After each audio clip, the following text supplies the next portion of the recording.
Good morning student, welcome to TSN। Twelfth class economics का हमारा 9th chapter है environmental and sustainable development. दो chapter second term के complete हो चुके हैं, उनके 4-5 वीडियोस मैं कंप्लीट कर चुकी हूँ, अपलोड कर चुकी हूँ। जब तक आप नहीं देखेंगे लाइन टू लाइन, अगर रीड नहीं करेंगे तो मिड में से क्वेश्चंस आपको समझ नहीं आएंगे। नेक्स्ट लेसन हमारा इन्वायरमेंटल एंड सस्टेनेबल डेवलपमेंट है। इसके अंदर हम कॉन्सेप्ट ऑफ इन्वायरमेंट कंप्लीट करेंगे, causes, effect of environment, degradation and reasons, resources depletion पढ़ेंगे हम इसके अंदर nature of environment, challenges facing in India, क्या क्या चैलेंज फेस कर रहे हैं इन्वायरमेंट के, हम इस चैप्टर की शॉर्ट समरी है ये। और relative environment issues, the larger context of sustainable development, ये कंप्लीट करेंगे। सो व्हाट इज़ इन्वायरमेंट, ये आप लोगों को पता होना चाहिए कि इन्वायरमेंट वास्तव में होता क्या है। हम ये कह सकते हैं the environment left to itself can continue to support life, जो हमें लाइफ को सपोर्ट करता है फॉर मिलियंस ऑफ ईयर्स, लाखों साल हो गए। The single most unstable and potentially disparate element in the scheme is human species.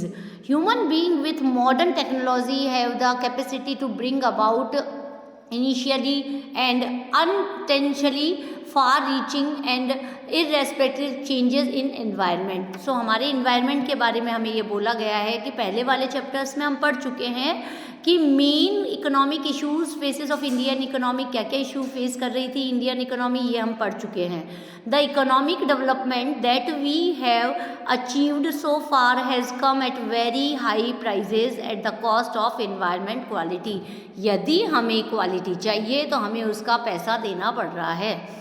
As we step into an era of globalization that promise higher economic growth, we have to bear in mind of adverse consequences of the past development path of our environment and continuously choose a path of sustainable development. हम ये देखते हैं कि किस ढंग से पुराने type से लेके अभी तक का हमने डेवलपमेंट जो किया है उसके लिए हमने क्या क्या पे किया है। To understand the unsustainable path of environment development that we have taken the challenges of sustainable development, we have to first understand the signification of contribution of environment in economic development. सबसे पहले हम इसको पढ़ेंगे कि कैसे economic development हमारा environment के through शुरू हुआ है। With this mind, in this chapter we divide into 3 sections. 3 section में हम इसे divide करेंगे इस chapter को। The chapter is divided into 3 sections. The first part deals with the functions and role of environment. सबसे पहले है कि क्या रोल है environment का हमारी लाइफ के अंदर। The second section is discuss the state of India's environment and the third section is deal with step and strategy to achieve sustainable development. So first हम यहाँ start करते हैं environment definition and functions. First environment क्या होता है, इसे underline कर लीजिए।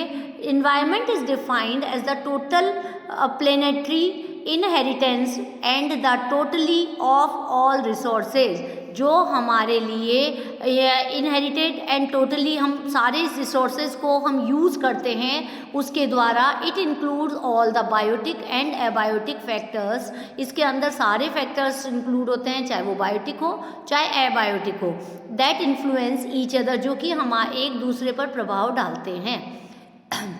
While all the living elements, the bird, animal, plant, forest, fisheries, etc. are biotic animal, ये सारे क्या है, बायोटिक एनिमल है। जबकि एबायोटिक एनिमल्स कौन कौन से होते हैं, include air, water, land, rock, sunlight are the abiotic environment. Underline कर लीजिए स्टूडेंट, ये वाला पूरा पैरा जो मैंने अंडरलाइन करा है, बायोटिक और एबायोटिक जो कि एक दूसरे के बिना नहीं रह सकते और एक दूसरे पे इफेक्ट डालते हैं।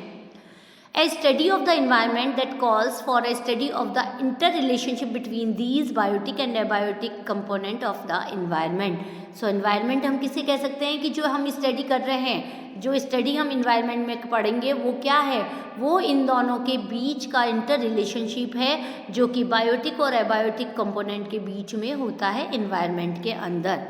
So यहाँ पर हम स्टार्ट करते हैं functions of the environment. Function क्या क्या होता है, इन्वायरमेंट वास्तव में है क्या।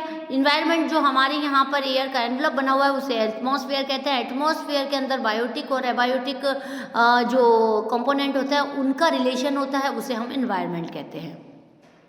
The environmental perform for vital functions, चार कितने तरह के फंक्शंस करता है। फर्स्ट, इट्स सप्लाइज रिसोर्सेज, ये रिसोर्सेज को बनाता है हमारे लिए। Resources here include both reliable and non reliable resources. ये वास्तव में कौन से रिसोर्सेज होते हैं, जो रिलायबल जिन्हें वापस यूज़ किया जा सकता है, और जिसे कुछ नॉन रिलायबल होते हैं जिन्हें हम एक बार यूज़ करके काम में नहीं ले सकते हैं।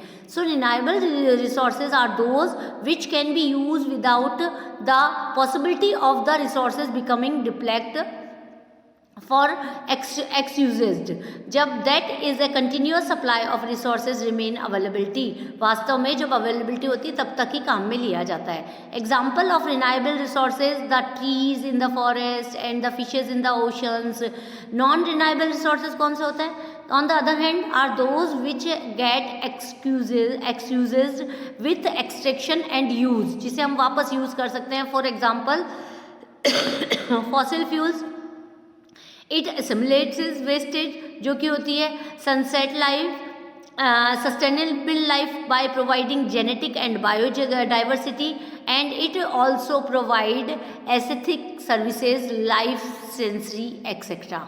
So environment is able to perform these functions without any interruption as long as the demand of trees functions without its carrying capacity.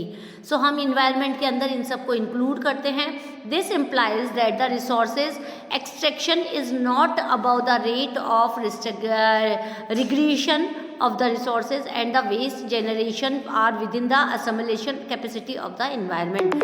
Environment की कैपेसिटी के बारे में, कैरिंग कैपेसिटी क्या होती है, जिसके अंदर हम इम्प्लाइज करते हैं रिसोर्सेज के एक्सट्रैक्शंस को, जो कि वास्तव में नहीं होना चाहिए इसे.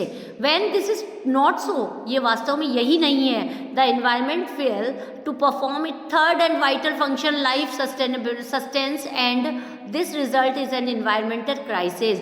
आपको पता है कई जगह इनका बेकार यूज़ भी किया जाता है, जिससे क्या होता है, लाइफ पे गलत इफेक्ट पड़ता है. This is the situation today all over the world. ये वास्तव में पूरे वर्ल्ड में देखने को मिल रही है ये situation. The rising population of the developing countries and the efficient consumption of the production of standard of the development world have placed a huge stress on the environment. पूरे इन्वायरमेंट के बारे में बहुत सारी चीज़ें हम न्यूज़ में पढ़ रहे हैं. ग्रोइंग पॉपुलेशन से जो जो इफेक्ट, साइड इफेक्ट पड़ रहे हैं, वो सारा इन्वायरमेंट पे असर पड़ रहा है. So environment in terms of is first two functions, दो फंक्शंस हमने पढ़े. Many resources have become extinct and wastage generation are beyond the supportive capacity of the environment. वास्तव में इन्वायरमेंट की जो कैपेसिटी थी वो क्या थी, वो कई जगह पे एक्सटेंड हो गई है. और इसे बताया absorptive capacity means the ability of environment to absorb degradation. वही जो कि हमारे यहाँ पर गिरती हुई कैपेसिटी के द्वारा बढ़ती हुई जाती है. The result, we are today in the their hold of environment crisis. इसीलिए यहाँ पर environment crisis हो रहा है. The past development has polluted, dried up rivers, other making water and economic goods. कई चीज़ें ऐसी हो रही है जो side effect दे रही है. The intensive and extensive extraction of both renewable and renewable resources has excluded some of these are vital resources. यहाँ स्टूडेंट ग्लोबल वार्मिंग के बारे में दिया हुआ है. This is the most important part of this chapter. What is global warming, ये मैं आपको पूरा पढ़ा रही हूँ.